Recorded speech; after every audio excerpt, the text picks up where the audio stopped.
What's up, guys? Welcome back to the Combat Sports Media YouTube channel. This is your boy Sev, and in this video we're going to be talking about Danny Garcia and his prospects at the 154-pound division, as well as some possible opponents and goals for him at the weight. Now, before I go any further, please like and subscribe if you haven't already done so, especially if you enjoy and like my content.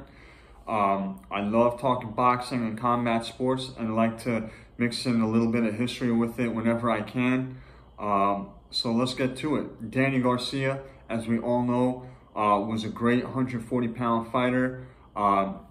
When he was at the weight, you could argue that he was the best 140-pounder in the past decade, along with Bud Crawford, because even though he didn't fully unify the division and become undisputed, the resume that he amassed was certainly world-class and arguably Hall of Fame worthy in and of itself.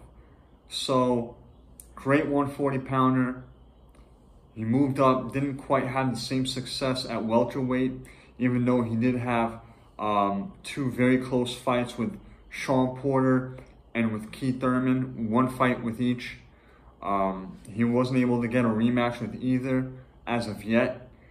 And then, of course, in his last fight, he came up short once again against Errol Spence. So against the three best welterweights, he came up a little short, even though the ones with Shawn Porter and Keith Thurman were very close fights. So now he's saying he's considering a move up to 154. I want to reiterate and make this clear that this isn't something new. This isn't something that he just thought of. When he was at 140, he was already saying how there's a good chance that he might finish his career off at 154. So this was always kind of in the plans. I could remember, people have to realize Danny is a big guy. I remember I interviewed him a few times, specifically leading up to the Zab Judah fight at a press conference in New York. And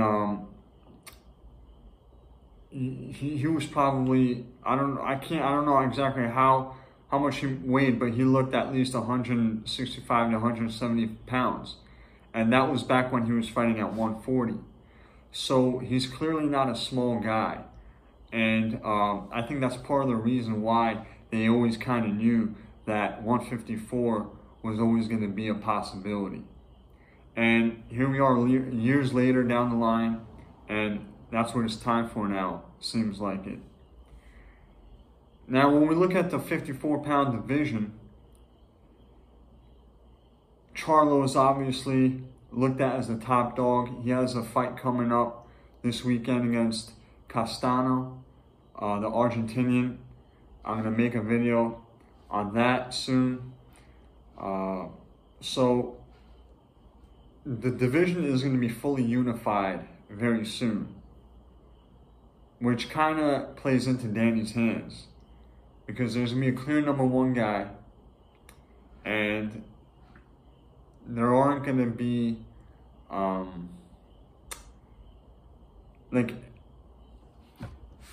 basically what I'm trying to say is there's a clear number one guy, and he's obviously not going to fight the clear number one guy in his first fight at 154, if ever, depending on which route he decides to take. So he could be moving up to 54, and he could be like, look, I just want one big fight, or, a tune-up and then one big fight, cash out and retire. Or he could be looking at, let's say, genuinely trying to take over the 54-pound division, like fighting a tune-up and a contender or two, get ranked, and then fight the champion and get all the belts, and if not all the belts after that, unify with the other champ.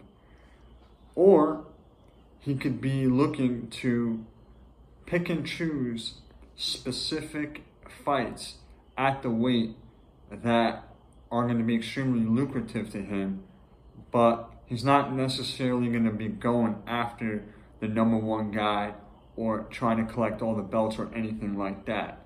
For example, he might be moving up to 54 in hopes of maybe getting a Keith Thurman rematch at the weight, which makes sense because he's a guy that he had a close fight with a few years back, and now he's at a more, both of them would be at a more comfortable weight, and they can have that rematch, and it will be a chance for Danny to right that wrong, so to speak. And if he wins, it will definitely be one of the biggest wins of his career, and he will make a lot of money in doing so at the same time. So it's definitely a fight that makes sense, and I think that's kind of the route that he's probably looking to go. Now, I'm not saying he's going to fight Keith Thurman for sure. I'm just saying he's looking to do things like that. Maybe even a Shawn Porter rematch in a few years down the line at 154 makes some sense as well. It's kind of the same storyline, extremely close fight at welterweight, now a rematch at super welterweight. So I think that's what he's going to be looking at, things like that. I highly doubt he's going to be looking to become undisputed or anything like that. This isn't going to be the same attitude that he had at 140, where he was just pure sport. I'm looking to be the #1 guy, clear the division out, prove that I'm the best. Nah, he already did that at 140. Now he's looking to make a few more nice paydays with fellow big names at a comfortable weight, where he doesn't have to necessarily kill himself to make weight. And so I think that's what's going on.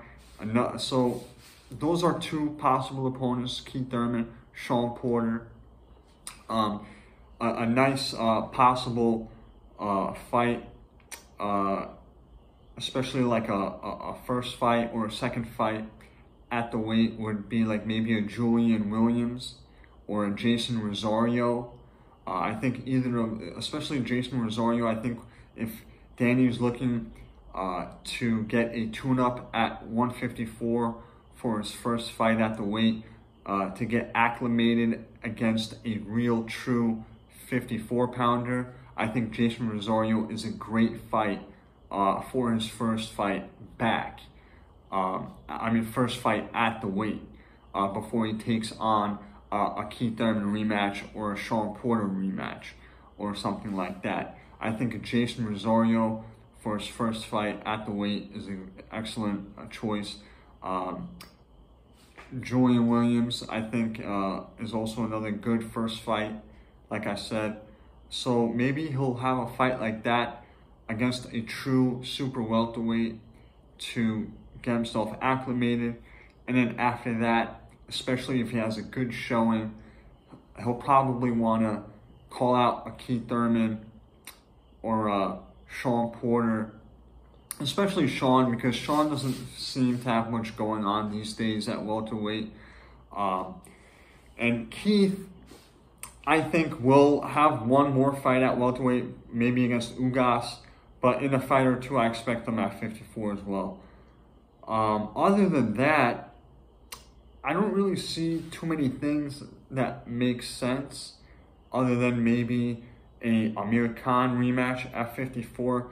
But then again, I don't really see too many people being interested in that, to tell you the truth, because Amir Khan is pretty much semi-retired, hasn't been real active, and people are just not talking about him much these days. So unless if he comes back and gets like a nice knockout and gets people talking about him again, Amir Khan at 54, I don't think is a real possibility. So those are the four names that I think would make sense for him, and I think he will fight at least some of those guys at the weight. Let me know what you guys think. Again, please like and comment. I'm going to continue to pump out more videos, and I'll see you guys soon. Peace and God bless.